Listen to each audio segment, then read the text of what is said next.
Hello, welcome everyone to our second episode of the Logically Speaking series. And for today, I'm pleased to inform you that we have the guest, Mr. Alfonso Valero, joining us today, and he'll be sharing his wisdom on the entire career opportunities in the sports law sector. So, before we move on to that, I'll just give a brief introduction to you about Mr. Alfonso and his achievements. So, coming from the academic perspective, Mr. Alfonso was a principal lecturer and international manager at Nottingham Law School. In addition, he was an external sports law lecturer at Birkbeck, University of London, and Coventry University, where he taught sports law. In addition to his academic achievements, in his professional experience, he worked as a practicing lawyer for Anderson Tax and Legal. In addition, he was the international and sports law department head at Knuckles Solicitors.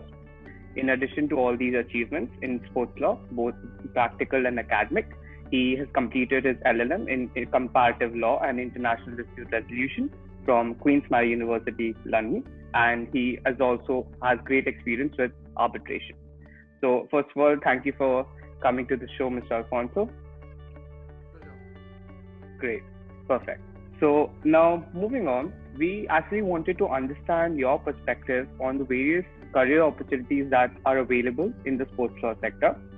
So the first thing that we wanted to understand from you is, what is the entire sports law structure like? What is the structure in terms of the cases sports law lawyers generally take? And if you could provide us a general overview of the entire sports law organization structure. Sure. So, well, first of all, very happy to have you, to have been invited to talk to you and to your audience.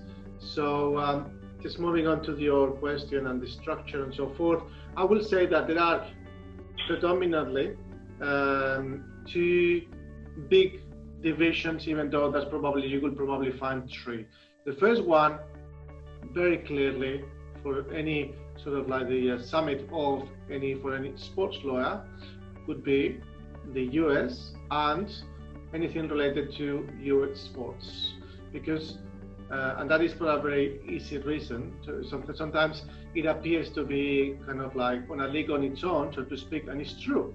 But the reason for it is very clear: is you have an immense amount of population, incredibly enthusiastic about sports, and some very distinctive competitions that are closed insofar as they are all contained within the one country.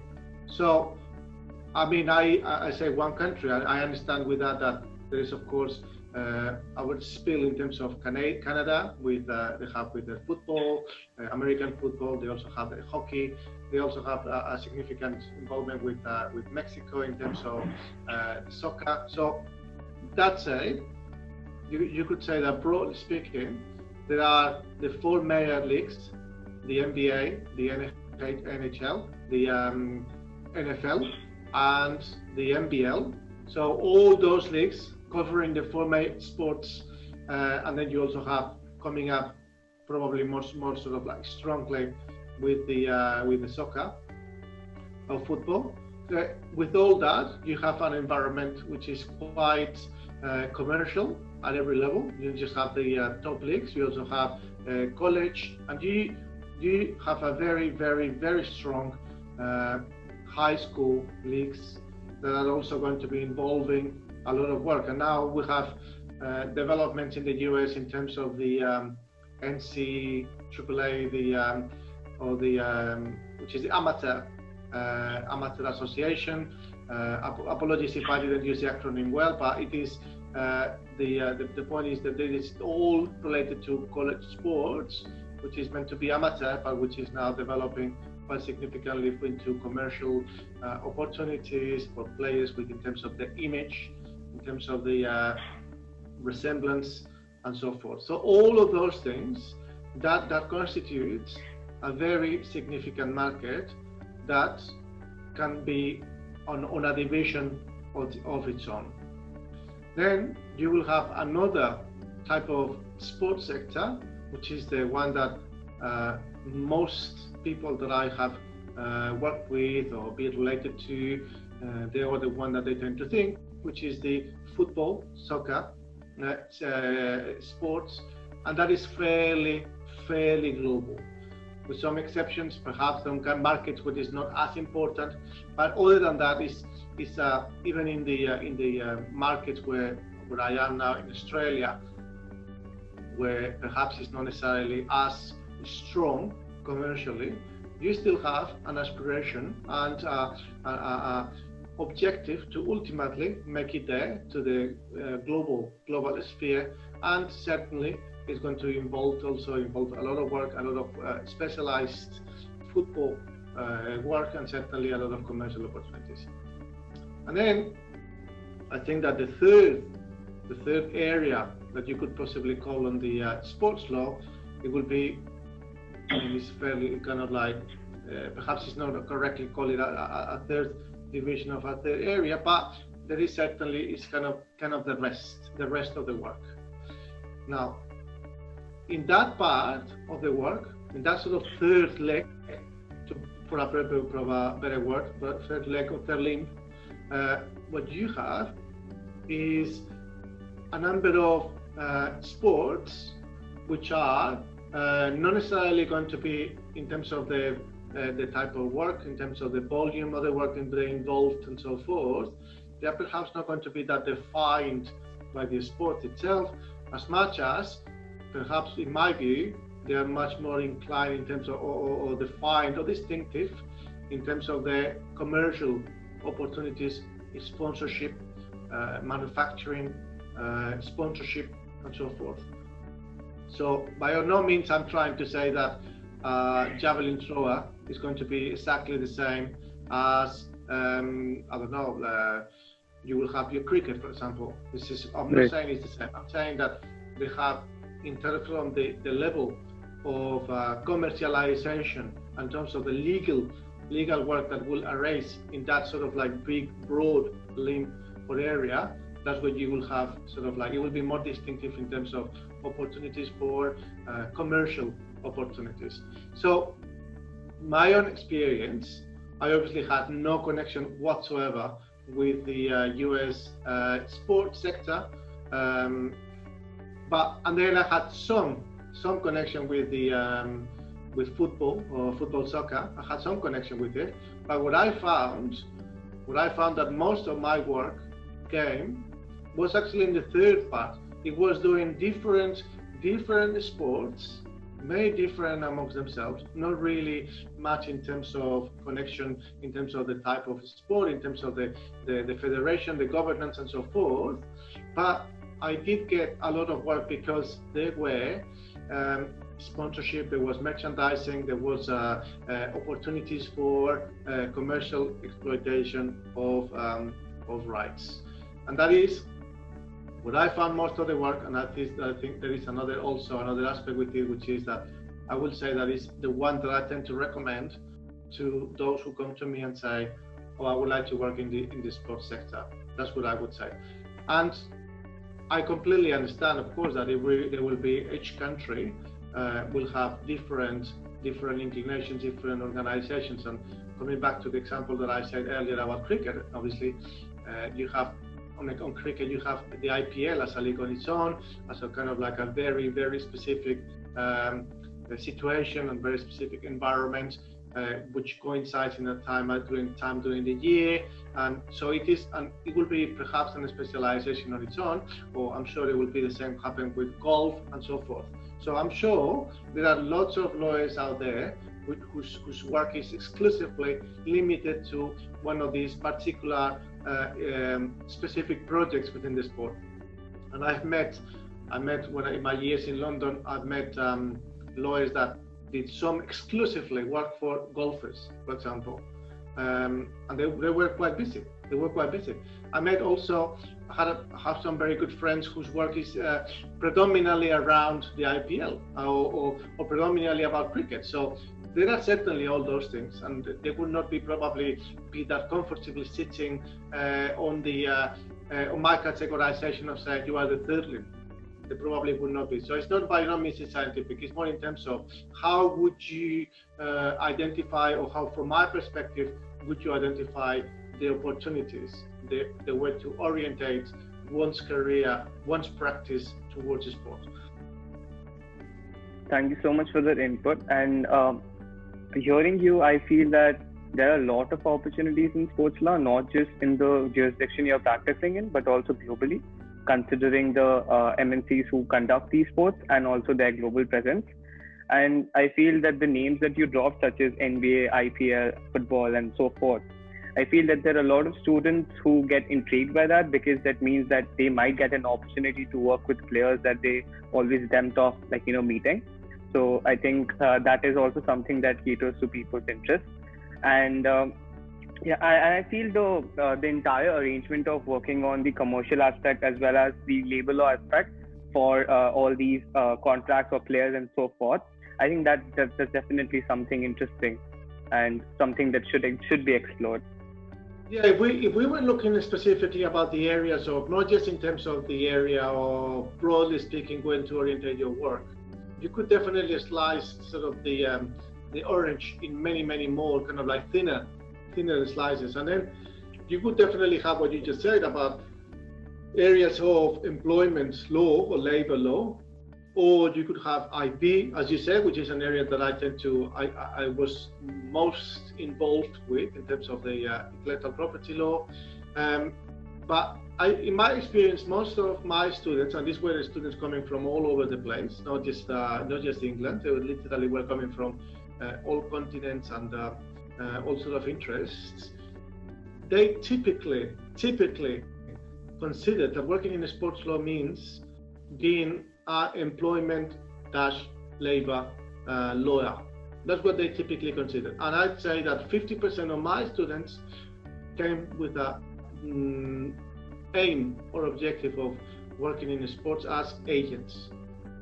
And then I have known agents, many agents obviously, but I also known agents in sports such as ice hockey. I met not in America. It was in a representative for the US ice hockey. It was the ice hockey in relation to performance and exhibition ice hockey, which I come to like the word is not coming to me now. But this agent did very well. He worked a lot around the world and participated with his clients, where he participated in different competitions and so forth. So that is possible. I'm not saying that that's not possible and that's not a career. I'm just saying that if the time comes that you want to break into a sports law and your objective is, I want to break into sports to become an agent, my advice tends to be to think more broadly, to open your spectrum, and to consider other possibilities which are not just being an agent. Because as interesting and as rewarding would be becoming an agent, is also incredibly difficult and incredibly competitive. So it's not just that you need to have the vocation, which you do, you also need to have the drive to do it. And if what you like to do is just working in sports, being involved in the sports sector, working with the sports people and so forth, there are other ways to do it. And there are other ways for which your own legal orientation and legal preference might be better orientated to. So I will define myself as predominantly a dispute resolution lawyer. And that's what I like to do. That's what I enjoy the most. I don't enjoy drafting contracts. In fact, I'm not that good at it, frankly. So if someone said this year career as a sports lawyer is going to be drafting contract for players, I will not be necessarily that happy, because in as much as I like that kind of work, or working with the sports people and working in the sports sector, I don't enjoy doing contracts. I enjoy resolving disputes. So I would say that when one decided to become a lawyer, not just be involved in sport, that's different. When one decided to become a lawyer, did so on the basis of kind of like one aim. One might be corporate law, or it might be employment law, or it might be personal injury, it might be criminal law. There are a lot of criminal lawyers in the sports sector. So once had that preference, that vocation, that orientation towards a specific area of law, and that's what I think they need to sort of take as their basis in order to move on. And I give them another example. There is a big multinational law firm working in sports law, and they do, I'd say, 98% of their work is construction. Now, you could say, well, construction is not sports law. Well, that's not for me to decide. And frankly, it's just a very kind of like a very fluid decision or concepts. But this law firm, predominantly working in construction law, is fairly and highly involved in sports law. I also met some lawyers who started in the getting more involved in sports through finance, the financial law, and with the mergers and acquisitions and so forth. And certainly in the days with the kind of like current economic climate, there will be lots of insolvency lawyers which are going to be seeing themselves involved in sports. So the point is that there is not just one way, and certainly there is not one legal gateway way, not at all. And I think that my recommendation is always to link someone's interest and someone's ambition in sports, linking it backwards to the type of law that they like doing, that they have specialized in, and that they developed, rather than doing the other way around. The other way around would be, I get a career in sports and then develop my interest or my specialization in law. Not at all. It should be the other way around too.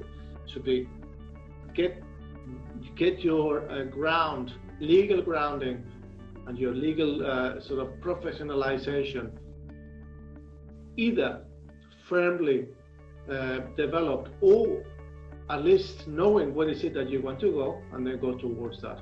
Because precisely what I say, talking from personal experience, I would not enjoy working in drafting contracts. I would not enjoy doing tax law for sports people. Whereas I have some very good friends that are tax lawyers that specialize in sports players, and they enjoy it very much. And that's what they should be doing. They should be doing something that is enjoyable, both in terms of the involvement from the sports sector, and also in terms of the kind of law that they are providing and assisting with. I understand. So the approach should be first to understand your interest area, and then finding out the specific niche in the profession to match your interest area, not the other way around. That the example that I used earlier, that okay, it's very glorified, so I want to become an agent for a player. That should not be the end goal. The end goal should be to understand the type of work you want to do and then build your way up, right? Yes, exactly. I mean, if you for example have someone that is a really keen cricketer that absolutely loves cricket or rugby or hockey, I don't mind. They absolutely love it, and then they say, I just want to find any job in here. That would be one possibility. I would not recommend it at all. What I would recommend is that, okay, so I absolutely am a die-hard fan of hockey, and in addition, I am a good lawyer, or I want to be a good lawyer. So what is it that you like in law, and how can you assist your hockey team or your hockey federation or the hockey players? How can you do it? That's the way that I will work. I will make them sort of like both developing separately, and then finding the way to put them together. For example, it comes down the same to sort of doping. For example, doping is a fairly specialized work which would apply, what would be one of those, will occupy a division on its own. Yeah, because doping is all the same, regardless of the type of sport. So if someone absolutely loves sort of like doping, then perfect. Then just think, okay, that's what I would like to do. But if someone, I would not recommend you saying something, oh, I love X sports, and I'm not going to say any particular sport because I don't want to link into doping necessarily. But if someone says, I want to work on this, and then there is a vacancy for doping officer or official, well, I wouldn't do it. I'm not so, of course, different choices, but I just don't think that will be as enjoyable, and I don't think you will be taken as seriously. Right. That's very true. So you shared a few tips on how to streamline your career choice in sports law. Now, what do you think are the steps a law student can take beforehand while in law school to develop a career towards a sports law? So, for example, it can be working as a legal counsel for a sports federation or an association. So if there's something like that, how do you think a student should develop in their initial years? Yeah, sorry. working as a legal counsel for a sports federation, that would be great. I mean, that's absolutely, that opportunity came up is absolutely brilliant. But I would not just talk about to those ones that actually have a good connection, because if you have the connection, then you obviously don't need much orientation. You're already there. What I would recommend is the one person who doesn't really have that much sort of like that many contacts with the sports federation, the one person who is predominantly a sports fan and predominantly just like he's been a spectator, not even a player, because there are so many people that were professional players and then make their way into sport. And I'm not saying that's easy, because it's not, into sports law, I mean. And that's not easy, but it's certainly one way that is already kind of like framed. You already have the framework. You are a professional player, and then you just make your way to assist your former colleagues. You know the sector well. Or the person already who's got the sort of like the first job in the sports federation, in the governing body. Again, not easy, and it's not easy to continue that, but it's again, you're already kind of like within the sector. But for someone who, the way that I would recommend to someone who has no real connections, just purely an interest as a predominantly spectator, and that would really love to work in sports, what I would recommend is try to, in as much as possible, get experience, which is easy to say, but what I would recommend is that sports, most of the sports sector, the vast majority of the sports sector is non-for-profit. That's the truth. There is no money in sport, generally speaking, and that's the way it should be, because that should be more of an activity for recreation, for exercise, for enjoyment, for community, and so forth. So there are lots of opportunities in the sports sector, in which the non-for-profit sector, where that will be as someone with an interest in helping and with legal skills would be able to get opportunities. That probably means approaching someone's club, whether it might be the baseball club, or it might be netball, or hockey, or cricket, football, I don't care. Just approach your local club, whichever sport you like, and then find if you could help them somehow with your legal skills.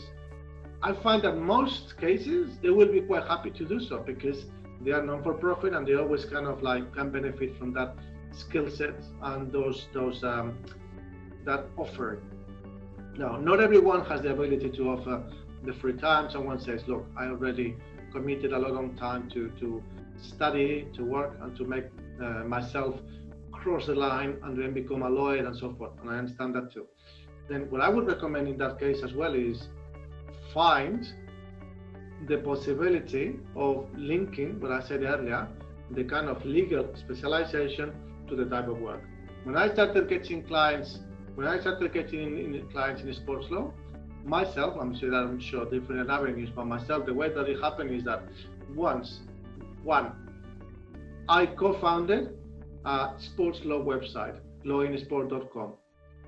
So by co-founding that website, I started getting in contact with a lot of people, and it gave me no money at all, which it was not intended to either.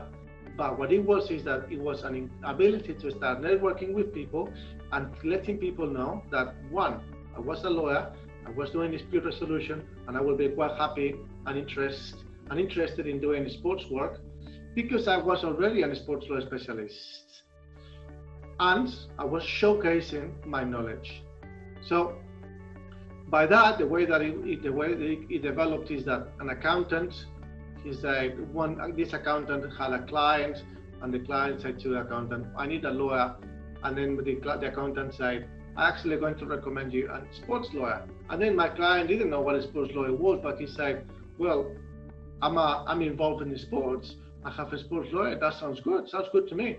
And then that's how he got the first client. And then that client was a repeat client, and then he started getting to give me all the contacts. So someone might say, well, yeah, but I'm not going to be able to start launching my own website and start developing or something. But what I'm saying is that don't just copy what I did. Find your path, because you might do things in a better way, or in a much more efficient way than I did. But the important thing is to try to be involved, helping others, don't just try to start billing and charging and making money out of that. No, just try to actually find what the sport is good for, which is again recreation, creating community, helping people, developing oneself. Find ways to get yourself involved with the sport, and then let them know that you are an excellent corporate lawyer, tax advisor, PI lawyer, criminal lawyer, common lawyer, contract lawyer, whatever you are. Then they will actually find ways and will give you those opportunities, and of that I have no doubt. Now, if someone says, well, this is all very good, but what I want to do the most important thing that I want to do is become an agent. Well, that is another route that I've never approached, but the people that I know that I did it, were effectively had a really, really good knowledge of the sports, predominantly in this case, in the one that I know the agent from is football, soccer, and they were had a very good technical knowledge, and they started spotting talent, and then they started growing and developing that reconnection with those players. So there are so many different ways into sports, so many different ways. But for someone who is completely outside of the sector and wants to get into the sector, the two things is just to clarify, to confirm again, is one, good solid background and good solid foundation in law, and two, get involved in the sport, not by way of charging, by way of necessarily professionally at the beginning, but helping. And then if you help people in the sport, then the word will spread out and they will know that you are someone that they can trust, because that's the most important thing that you can offer in as a lawyer, certainly, but also in the sports sector, someone that is reliable, trustworthy, and that is willing to help. Right. First of all, I want to mention here first that Law in Sports is actually being listed as one of the top 20 law blogs in the world by FeedSpot. And the kind of work you're doing in sports law, I think that's phenomenal. And all the viewers who will be looking at this session, I would request you to definitely check Law in Sports to understand more about the sports sector and what are the deals that are usually taking place, so that you have a more awareness about the sector in general.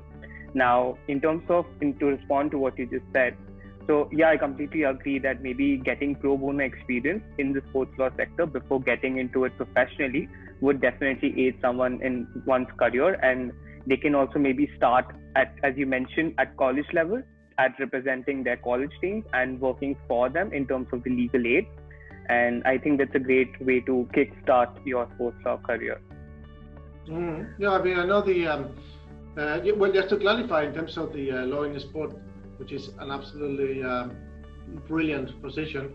I was involved, obviously I co-founded Law in Sport. I was involved in the beginning, and then my co-founder, Sean Cottrell, took it to the level that is at the moment. So it's an absolutely fantastic work in the Sean Cottrell and the team. And I'm really proud to have been involved in the small part that I developed over time. But certainly in the, I'll remember with the nostalgia, my significant involvement at the beginning to create it, to launch it, to develop it, to get the awareness and so forth. And that was absolutely time incredibly well spent, and definitely very, very worth it.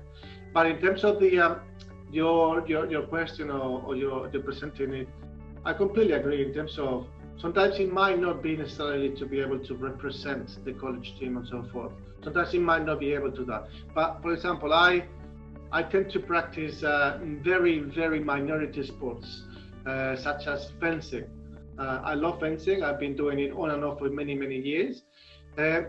So fencing, for example, is for me an opportunity to say, look, the federation, the club, opportunity to offer my services, my help in as much as I can do. And there is always need for that. It's always a kind of like a potential opportunity for either like a small sponsorship or what to do with kind of like this competition registration and so forth. There are always things, small things that you can do. And you might like sports which are bigger than mine. I mean, as I say, I'm kind of like, I'm keen on the smaller sports, but someone might say, no, actually, I'm an absolute fan of cricket in India. Therefore, well, the perfect opportunity. There will be lots of people interested in helping too, but there will be also more opportunities to develop and to assist with your skills. Right. I definitely agree with that. Moving on, what according to you are the challenges a sports lawyer usually faces in the sports sector, apart from the entering part? Apart from entering into the sports sector, what are the other problems that usually sports lawyers face? Well, the one thing that I'm afraid that is not really mentioned very much at all, but the one single biggest challenge in the sports sector is that there is no real money there. That's the truth. Even everyone sees the sort of like the top levels of the sports and how much money they make and so forth. What they don't see is, one, how much time and effort it took them to be there to start with, and how much effort and time it takes them to maintain and to keep that on top. How short the careers of the sports professionals are, and how much they need to actually be making as much money as they can in the sports career, which is very, very short, because after that they will have to find another prospects which are not always easy or attainable, taking into account more so that someone who is a professional elite sports player has started in very early on, has been focusing exclusively or predominantly in the sports, and therefore for us it might be easy, for me it might be easy to say, well, I'm I don't know, 35, which I'm not now, but 30, when I was 30, and say, well, that's fine, I just can sort of like get another career now. Well, that's for a sports person is quite difficult, and therefore they need to actually make the most while they're on top.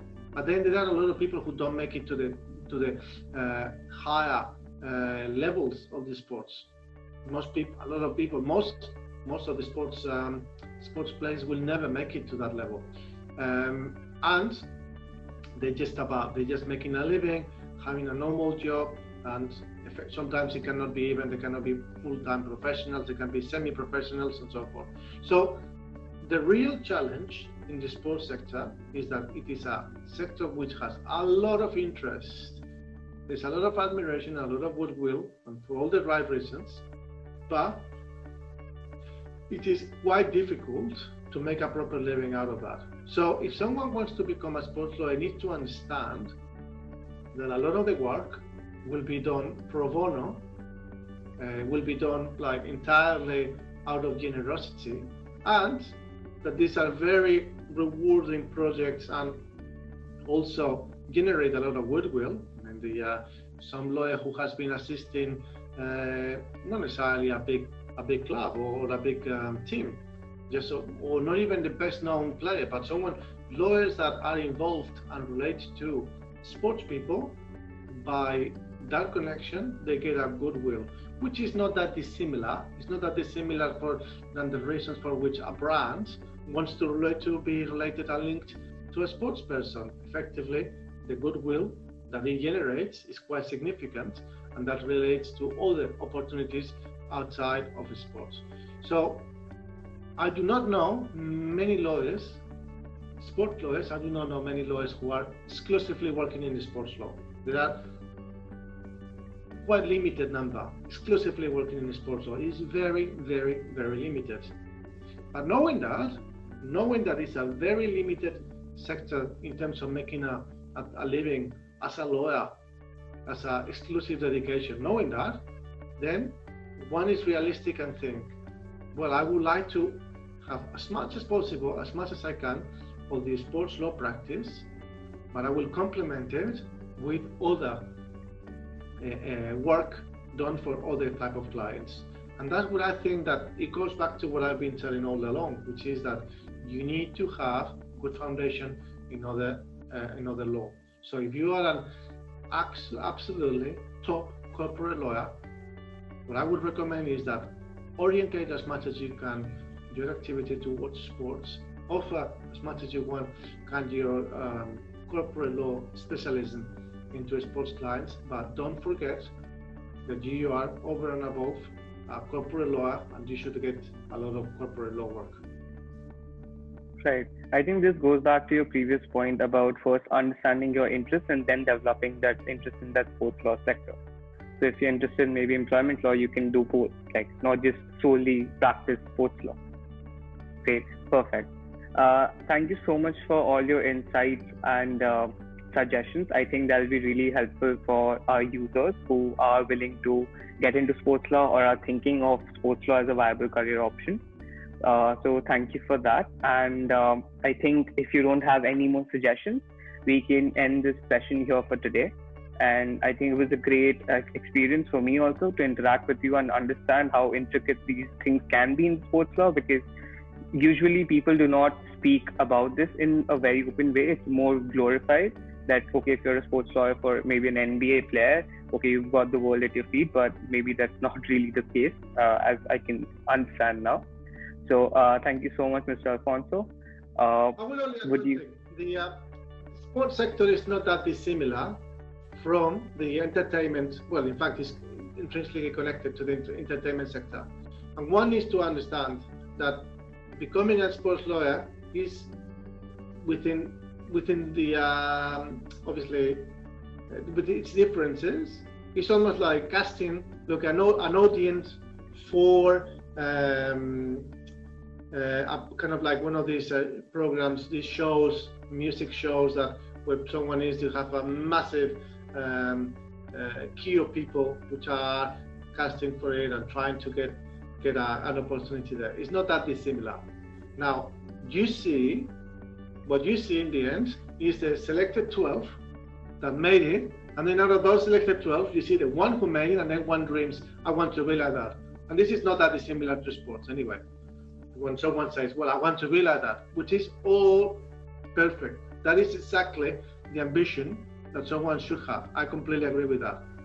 But one should not lose sight of is the fact that there are a lot of people who don't make it to those 12. Now, if we take that to the sports sector and the sports law sector, what one needs to understand is that there might be some lucky ones that are able to just work exclusively in sports law, and they were able to do work with that top team or that top player that one always admired. I would absolutely love working with Rafael Nadal. It will be a total dream come true for me, working and assisting Rafael Nadal, even in carrying his rackets to the court. I will absolutely love it. But I'm not that lucky one, which doesn't make me less of a lawyer, or doesn't make me kind of like a frustrated lawyer either. I can absolutely still admire the Nadal when he plays and follow him and so forth, but then I still have my work and be having some very, very good clients that I enjoy working with very, very much, and have a very interesting experience as a lawyer. So I had been, in my involvement in the sports sector has been as you mentioned earlier, as an academic, as an editor, and as a lawyer. And I absolutely loved every part of that involvement. So I think that when someone needs to understand is that it is good to have dreams. It's absolutely necessary to have dreams, to have the drive. One needs to understand that ultimately sports lawyers are over and above lawyers. And that's where we need to work. And then in as much as possible, in as much as we can assist with our legal skills, the sports sector, that will be great. And that's what we need to aim for. Thank you so much. I think I really appreciate and enjoy my time talking to you, and I will be delighted to talk to you or your colleagues anytime you want. Definitely. Thank you so much. I think the way you ended the last part by explaining the not just the academic experience, professional experience, but also the emotional things that goes behind the career, I think that's a great takeaway for our users. So thank you so much for everything, and thank you for your time today.